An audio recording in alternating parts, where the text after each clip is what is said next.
نبی کی والد کی نوکرانی اور گھر کی خادمہ، اور وہ بیٹھی ہیں اور میرے نبی تشریف فرمائے ہیں، تو حضرت ام ایمن کہنے لگی بیٹے مجھے پانی تو پلا۔ اب اپنے نبی سے کہہ رہی مجھے پانی تو پلا۔ حضرت عائشہ گرم ہو گئی، تو اللہ کا رسول کو کہتی ہے پانی پلا؟ تو ام ایمن کہنے لگی تو اور کیا، میں نے دودھ پلایا ہے، میں ماں ہوں اس کی، چاہے میں نوکرانی ہوں میں ماں ہوں۔ تو میرے نبی نے کہا عائشہ بولنا نہیں، یہ میری ماں ہے، یہ میری ماں ہے۔ آپ اٹھے اور پیالے میں گھڑے سے پانی ڈالا اور دونوں ہاتھوں سے اپنی ماں کو پیش کیا۔ یہ آپ کا گھر کی خادمہ کے ساتھ سلوک تھا۔ ہمارے خادم چھوٹی چھوٹی باتوں پہ، ہماری خادمات گھروں کی چھوٹی چھوٹی باتوں پہ ذلت اور پستی رسوائی دیکھتی ہیں۔ میرے گھروں کی تہذیب، میرے بازاروں کی تہذیب، بازار کا دین کیا ہے؟ کوئی تاجر جھوٹ نہ بولے، کوئی تاجر دھوکہ نہ دے، کوئی تاجر ملاوٹ نہ کرے، کوئی تاجر کھوٹ نہ کرے۔ گھر کا دین کیا ہے؟ محبت۔ گھر کا دین کیا ہے؟ محبت۔ گھر کا دین کیا ہے؟ محبت۔ میرے نبی نے فرمایا ہاں عائشہ سنا، مجھے جب سے پتہ چلا ہے تو جنت میں میری بیوی ہے، مجھے موت ہی اچھی لگنے لگی۔ سبحان اللہ۔ حالانکہ آپ تو اللہ کو دیکھ چکے ہیں، اللہ کو دیکھنے کے بعد کہاں کسی چیز کی طلب رہتی ہے، لیکن آپ نے فرمایا کہ عائشہ دلداری کے لیے، ہمیں سکھانے کے لیے کہ جب سے مجھے پتہ چلا ہے تو جنت میں میری بیوی ہے، مجھے موت اچھی لگنے لگ گئی۔ ایسی خامند اپنی بیوی کو عزت دے، بیوی اپنے خامند کو عزت دے۔ میرے نبی نے فرمایا شریف آدمی اپنی بیوی کو عزت دیتا ہے اور کمینہ آدمی بیوی کو ذلیل کرتا ہے۔ میں کمینہ بن کے زندہ نہیں رہوں گا، میں عزت دار بن کے زندہ رہوں گا۔ یغلبن الکریم ویغلبہن اللئیم لأن اکون کریما مغلوبا احب علی من ان اکون لعیما غالبا۔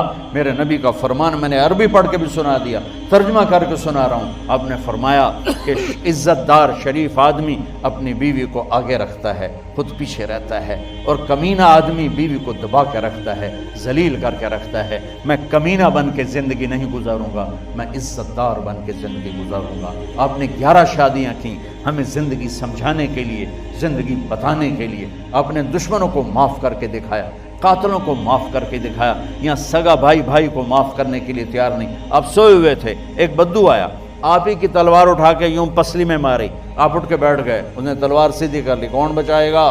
تیار ہو جا۔ آپ نے مسکراتے ہوئے فرمایا اللہ، تو تلوار گر گئی اس کے ہاتھ سے۔ آپ نے تلوار اٹھا کے یوں سیدھی کر دی، اب تجھے کون بچائے گا؟ وہ کہنے لگا میں تو ہی بچائیں گا۔ تو پتہ نہیں اللہ کون ہے، میں تو ہی بچائیں گا۔ اب سنو بچیو، آپ نے فرمایا کلمہ پڑھتے ہو؟ کہنے کا نہیں پڑھتا۔ آپ نے کہا جاؤ معاف کیے، حالانکہ آپ کو کہتا سر اڑا دو اس کا، اور سر اڑانے کے قابل تھا۔ آپ نے کہا جاؤ معاف کیے۔ 21 سال جنہوں نے قتل کے منصوبے بنائے مکے والے، جب آپ نے مکہ فتح کیا کہا جاؤ معاف کیا۔ معاشرت میں معاف کرنا پیدا کرو، درگزر کرنا پیدا کرو، اور جہاں پڑھتے ہو، جن استادوں سے پڑھتے ہو، وہ پروفیسر مرد ہیں یا عورت ہیں، ان کو عزت دو، انہیں باپ سمجھو، انہیں ماں سمجھو۔ کہ استاد کی عزت سے جو علم ملتا ہے وہ کتابوں سے بھی نہیں ملتا۔ تم اپنے ٹیچر کو اس نظر سے نہ دیکھو کہ یہ کیا کرتا ہے، یہ دیکھو کہ تمہیں 2 حرف پڑھاتا ہے۔ مولا علی کا فرمان ہے کہ جو مجھے ایک حرف سکھا دے، لفظ نہیں حرف، جو مجھے ایک حرف سکھا دے میں اس کا غلام ہوں، جہاں چاہے بیچ دے۔ تو یہ تمہارے باپ بیٹھے ہیں، سارے ٹیچر تمہارے باپ ہیں، اور ٹیچرز تمہاری مائیں ہیں۔ ان کو ماں اور باپ والی عزت دو گے تو اللہ تم پہ علم کے خزانے کھول دے گا، علم کے دروازے کھول دے گا۔ تو نیت کرتے ہو سارے بچے؟ آخری بات یہ کہتا ہوں، تم بہت ماشاءاللہ اتنا بڑا ہزاروں کا مجمع سب یہیں کا ہے، آپس میں کوئی کھٹبٹ بھی ہو جاتی ہے، لڑائی بھی ہو جاتی ہے، وہ لڑائی یہاں تک جاتی ہے کہ بات چیت بند ہو جاتی ہے۔ تو ایک چھوٹی سی آپ سب سے گزارش کرتا ہوں کہ یہاں سے اٹھ کر صلح کر لینا، صلح کر لینا، صلح کر لینا۔ لڑائی اللہ کو پسند نہیں۔ اور اگر خامند بیوی لڑے ہوئے ہوں تو ایک عجب حدیث سناتا ہوں۔ شیطان روزانہ اپنی کچہری لگاتا ہے، اور پھر وہ سارے شیطانوں سے کارگزاری لیتا، ہاں بھائی کیا کر کے آئے ہو؟ تو شیطان بتاتے ہیں چوری کروائی، ڈاکہ ڈلوایا، شراب پلوائی، جوا کھلایا، نماز نہیں پڑھنے دی۔ وہ بالکل ٹھنڈا رسپان دے کے ایسے بیٹھا رہتا ہے۔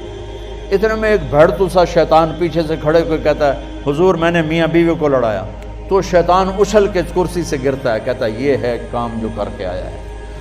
پھر اسے قریب بلا کے گلے لگا کر اس کو شاباش دیتا ہے، شاباش تو اصل کام کر کے آئے کہ تو میاں بیوی نے لڑایا، نسلیں برباد ہو جائیں گی۔ تو اگر میاں بیوی لڑ کے صلح کر لیں تو اللہ اتنا خوش ہوتا ہے ان کے پچھلے سارے گناہ معاف کر دیں۔ تو اگر آپ کسی سے لڑے ہوئے ہو صلح کر لیں، ایک نماز کی پابندی ہو، اور ایک یہ زبان، مجھے دیکھو، میری طرف سارے دیکھو، بچیاں بچے سب دیکھو، یہ دیکھو،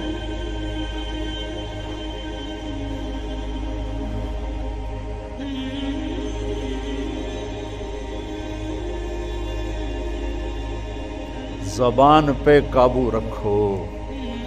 آپ کے گھر، آپ کے کلاسز، آپ کی ہر چیز خوبصورت ہو جائے۔ ایک لطیفہ بھی ہے اور واقعہ صحیح بھی ہے۔ ہماری دھوبن تھی ماسی شریفہ، بڑی لڑاکی، چھوٹا جا قد پہ چنگی ٹھکی ہوئی۔ تو وہ آئی میری بہن کے پاس، کہنے لگی بی بی اے میری نوواں میں نال بڑا لڑ دیاں، تو لڑ دی ماشاءاللہ آپ آئی تو میں نے کوئی تویز دے یہ ساریاں میریاں نوکر بن جانا۔ اب میری بہن کو تو پتہ تھا کہ سارا چکر تھا شیرنی دا ہے۔ اس نے ایک کاغذ لیا اور اس پہ الٹی سیدھی لکیریں لگا کر اس کو ایسے پریس کیا، پھر رول کیا، یوں تعویذ بنا دیا۔ کہنے لگی ماسی شریفہ جس لئے تیری لڑائی ہوئے تو تعویذ نو چک مار کے بہ جاویں، بولنا نہیں،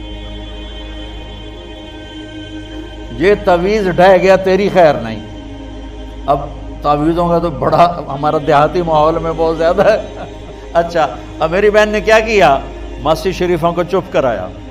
گل تو ساری لڑائی تو بولن تو ہوندی ہے۔ 8ویں دن آ گئی، بی بی تو بڑا چنگا تعویذ دیتا، میری تو لڑائی مک گئی۔ کیوں؟ ماسی شریفہ چپ ہو گئی۔ تو یہ میں تعویذ ساری بچیوں کو دے رہا ہوں، سارے بچوں کو دے رہا ہوں، منہ میں ڈال لو ماسی شریفہ والا، آپ کی کسی سے لڑائی نہیں ہوگی۔ اور ان بچیوں کو خاص طور پہ تلقین کرتا ہوں، صبر سیکھو، صبر سیکھو۔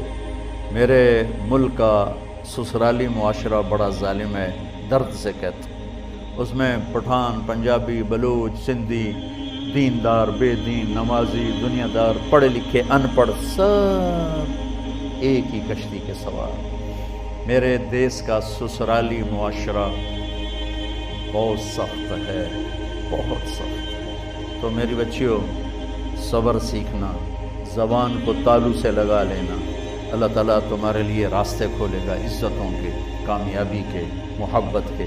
زبان نہ کھولنا، زبان پہ تالا لگا لینا، نہ کر لبوں کو سے، اپنی زبان کو بند رکھنا، اللہ تعالیٰ کا غیبی نظام تمہارے ساتھ حرکت میں آئے گا۔ اور یہ جو میں نے ایسے کر کے دکھایا، یہ میرے نبی نے ایک صحابی کو کر کے دکھایا کہ معاذ تمہیں سارے دین کا خلاصہ بتاؤں، کہ جی کیا ہے؟ تو آپ نے زبان پکڑ کے فرمایا اس زبان کو قابو میں رکھنا۔ میرے نبی نے مدینے والوں کی تعریف کرتے ہوئے فرمایا میرے مدینے کے صحابہ بڑے اچھے لوگ ہیں، ان کے گھر میں کسی کی بیٹی جب شادی ہو کے آتی ہے تو اسے احساس ہی نہیں ہوتا ماں